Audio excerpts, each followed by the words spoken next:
ஓம் ஸ்ரீ உச்சிஷ்ட மகா கணபதியா நமக்கு அனைவருக்கும் வணக்கம்.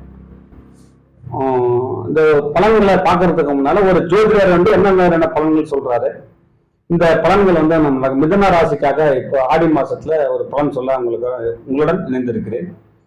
இது வந்து மிதுன ராசியை மிதுன லக்கணமா கரெக்டா ஊர்ஜிதப்படுத்திங்க. நமக்கு என்ன தசா புத்தி, என்ன தசா நடக்குது, என்ன தசா புத்தி நடக்குது, இப்ப நம்ம எதை சந்திச்சுக்கிட்டு இருக்கிறோம். சோ இதுல இருந்து மாறுதல்கள் நமக்கு கிடைக்குமா அப்படின்னா, இப்ப இந்த கோச்சாரத்துல நாங்க சொல்ற பலன்கள் அதோட மேட்ச் பண்ணி பார்க்கும்போது அதுதான் நடக்கும். அது ஒரு எல்லாம் எதிர்பார்க்கலாம் முடியாது. நீங்க மிதுன ராசி மிதுன லக்கணமாக இருந்தால் நாங்க சொல்றது கண்டிப்பா நடக்கும். சரி, வாங்க வீடியோக்குள்ள போலாம். அதாவது ஸ்கிப் பண்ண பாருங்க. நான் என்ன சொல்ல வரேங்கிறத கொஞ்சம் காது விட்டு கேளுங்க. கேட்டுட்டு உங்களுடைய தசாநாதனும் புத்திநாதனும் என்ன மாதிரியான பலனை தந்து கொண்டிருக்கிறார்கள், இந்த ஆடி மாசத்துல இந்த பலன்கள் வந்து நமக்கு பொருந்துமா, என்ன விதமான பலனை அனுபவிக்கணும், ஓகே இவர் சொல்றதுலாம் ஒரு அளவுக்கு நம்ம பொருந்துவது, அது வந்து நம்மளை மாற்றிக்கலாங்கிறது தான் என்னுடைய கான்செப்ட். அப்போ ஒரு கிரகமா டிரான்சிட் ஆகும் போது அதனுடைய பலன்கள் வந்து மாறி கொடுக்குங்கிறது விதி. முக்கூட்டு கிரகங்கள் மட்டும்தான் அடிக்கடி, இந்த செவ்வாய், புதன், சுக்கிரன், சூரியன் இவங்க மட்டும்தான் முக்கூட்டு கிரகங்கள், இவங்க மட்டும்தான் மாற போறாங்க. இந்த ஆண்டு கிரகங்கள் என்று சொல்லக்கூடிய குரு மாற போறது இல்லை. உங்களுக்கு வந்து 12ஆம் இடத்துல விரைய குருவாக சுப செலவை காத்து கொண்டிருக்கிற சுப செலவை தரக்கூடிய குருவாக 12ஆம் இடத்துல இருக்காங்க. இப்போ உங்களுக்கு வந்து 6க்கு 11 கூடிய செவ்வாயும் வந்து அங்கதான் இருக்க போறாரு இந்த ஆடி மாசம் முழுக்க. அதுல எந்த விதமான மாற்றம் இல்லை. இப்ப 4ஆம் இடம் சுகஸ்தானம், மனைவி ஸ்தானம், வண்டி வாகனங்கள் என்று சொல்லக்கூடிய 4ஆம் இடத்துல கேது பயணிக்கிறார். இந்த ராகுகேது வந்து ஆண்டு கிரகங்கள்னு சொல்றோம். அது வந்து மாற போறது இல்லை. அதாவது பாக்கியஸ்தானம் 8ஆம் இடம் ஆயுள் ஸ்தானம். அப்ப 8க்கு 9க்கு உரிய சனி பகவான் வந்து வக்ரகதியில 4.5 மாதம் வரைக்கும் இருக்க போறார். நவம்பர் 14, 15 வரைக்குமே அவர் அங்கதான் இருக்க போறாரு. சோ இது வந்து கோள்களுடைய சஞ்சாரங்கள் அப்படின்னு எடுத்துக்கலாம். சோ இந்த கோள்களுடைய சஞ்சாரங்களும் நாம எடுத்துக்கிட்டோம் அப்படின்னா, நமக்கு நல்ல தசா புத்தியும் தசாநாதம் நல்ல நிலைமையில இருந்தா உங்களுக்கு எல்லாமே ஃபேவரட்டா இருக்கும். ஏன்னா தசா புத்தி 8க்கு நடத்துறோம். இப்ப சனி தசான்னு வச்சுங்களேன். இப்ப சனி தசா வந்து 9ஆம் இடத்துல உபரம் அடைஞ்சு அதற்கு ஒரு பலம் கண்டிப்பா அனுபவிச்சிருக்கலாம். சோ இப்ப வந்து 2ஆம் இடம் என்று சொல்லக்கூடிய தனஸ்தானம், வாக்குஸ்தானம், குடும்பஸ்தானம் என்று சொல்லக்கூடிய 2ஆம் இடத்துல புதன், சுக்கிரன், சூரியன் இருக்காரு. இது சுக்கிரன் பண்றாரு அப்படின்னாக்கா ஆடி மாசம் 16ஆம் தேதி வரைக்கும் அங்கதான் இருக்க போறாரு. 16ஆம் தேதி டிரான்சிட் ஆகுறாரு. அப்ப 2ஆம் இடம் தனஸ்தானம். அப்ப லக்னாதிபதி ராசாதிபதி 2ஆம் இடத்துல இருக்காரு. அப்போ ஒரு பக்கம் பணம் வருது. 12ஆம் இடத்துல குரு இருக்காரு, விரயமா போயிட்டு இருக்கு.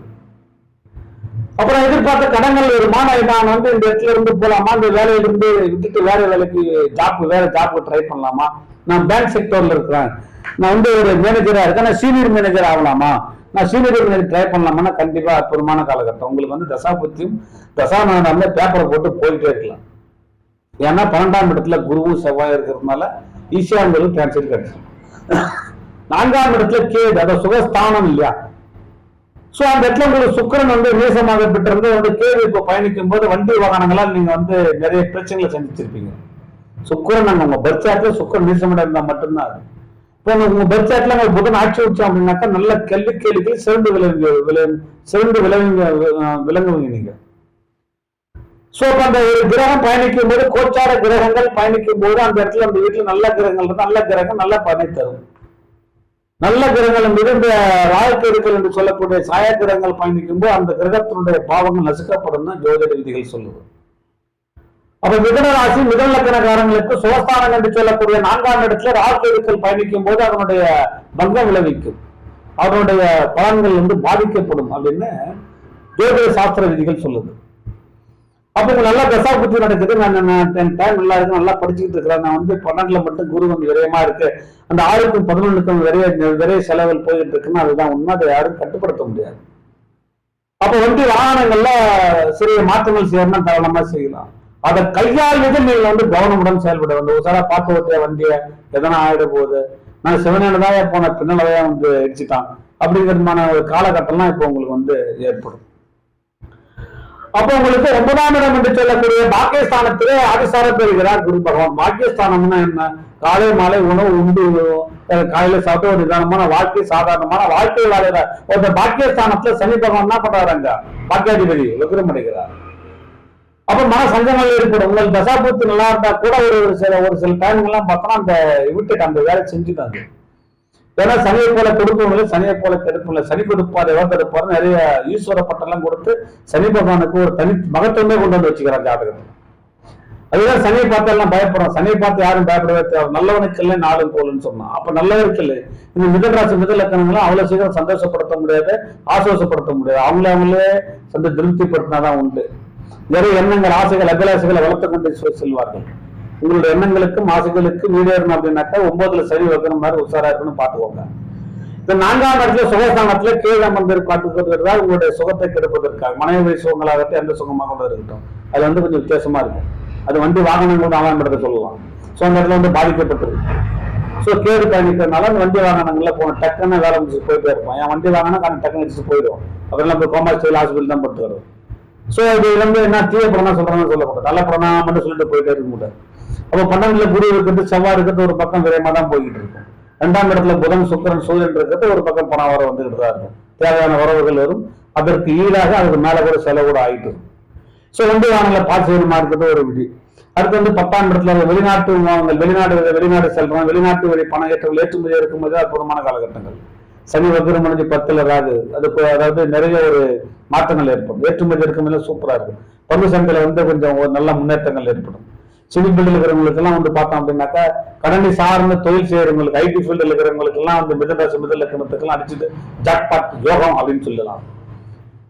இது வந்து ஒரு முழுசா பார்த்தாதான் தெரியும் இது என்ன சொல்ல வராங்க. டகன்னு தள்ளிவிட்டு சொல்ல முடியும். உங்க நண்பர்கள் வந்து சொல்லி பாருங்க. இந்த மிதன லக்கணம் மிதன ராசிக்காரங்களுக்கு எல்லாம் பார்த்தோம்னா அற்புதமான கட்டம். வெளிநாட்டு தொடர்பு, வெளிநாட்டு பணம், வெளிநாட்டுடைய அந்நிய பணம், அந்நியர்களோட வர்றதுலாம் ஒரு நல்ல காலகட்டம். இந்த 10ஆம் இடத்துல ராகு இருந்து 9ஆம் இடத்துல சனி வைக்கிற மாட்டேங்குது. அற்புதமான காலகட்டம். தனஸ்தானம், வாக்குஸ்தானம், குடும்பஸ்தானம் என்று சொல்லக்கூடிய 2ஆம் இடத்துல புதன் சுக்கிரன் சூரியனோட பயணிப்பது. இப்ப சுக்கிரன் வந்து சூரியனோட வீட்டுக்கு போயிடுவார். 3ஆம் இடத்துல முயற்சி ஸ்தானத்துக்கு போயிடுவார். ஆக வந்து இந்த ஆடி மாசம் 12ஆம் தேதி ஃபர்ஸ்ட் ஆஃப் செகண்ட் ஆஃப் பிரிச்சுக்கலாம். ரெண்டா பிரிச்சுக்கிட்டு பகவான் எடுக்கிற முயற்சி, படிக்கிற படிப்பு, எதிர்பார்த்த பணம், வெளிநாட்டு தொடர்பு எல்லாமே சிறப்பா இருக்கு. உங்களுக்கு வண்டி வாகனங்களே உஷாரா இருக்குன்னு ஆசிரியர் நிறைய வாய்ப்புகள்லாம் இருக்கு. ஏன்னா பாக்கியஸ்தானம் பாதிக்கப்படுகிறது. 10ஆம் இடத்துல ராகு இருக்கிறதுனால அந்த வழி, இந்த வெளிநாட்டு தொடர்புகள், வெளிநாட்டு படிப்பு, வெளிநாட்டுக்கு போறது, வெளிநாட்டுக்கு சம்பாதிக்கிறது எல்லாமே வந்து சாதகமாக மிதன லக்கணம் மிதன ராசி வெயிட் பண்ணிருந்தா. ஏன்னா வந்து 4.5 மாசம் வரைக்குமே வந்து சனி வக்கரகதியில் இருக்க போறாரு. அப்போ வெளிநாட்டு பணம், வெளிநாட்டு தொடர்பு, வெளிநாட்டு போய் படிக்கிறது, மேற்படி படிக்கிறதுலாம் நல்ல சிறப்பா இருக்கும். இந்த சீனியர் சிட்டிஸ்லாம் உடம்பு வந்து கவனமா பார்த்துக்கணும். அந்த சுகர் இருக்கு, பிபி இருக்கு, அதன் மூலியமா வந்து நான் போகணும்னா அதனுடைய கவனங்கள் வந்து சிறப்பா இருக்கணும். அப்போ எடுக்கிற முயற்சிகளை வந்து எல்லாமே வந்து ஒரு காலகட்டத்தை நெருங்கி போயிட்டு இருக்கு. இப்போ இந்த மிதன ராசி மிதன லக்கணத்துக்காரங்கள்லாம் வந்து பார்த்தோம் அப்படின்னாக்கா ஒரு அற்புதமான காலகட்டம். வெளிநாட்டு தொடர்பெல்லாம் வந்து சிறப்பா இருக்கும் உங்களுக்கு.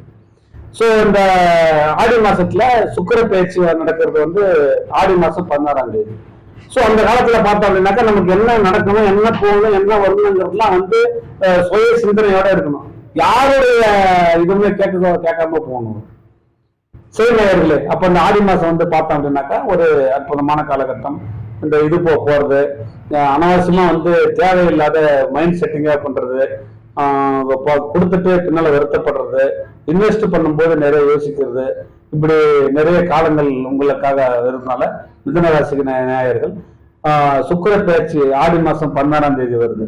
ஸோ அது வரைக்குமே நீங்க வந்து ஒரு நல்ல ஒரு எண்ணத்தோடும் செயலுடன் பெற்று குலதெய்வத்தை வணங்கி சிறப்புடனாக உங்களை வாழ்த்தி வணங்கி விடைபெறுகிறேன். நன்றி, வணக்கம்.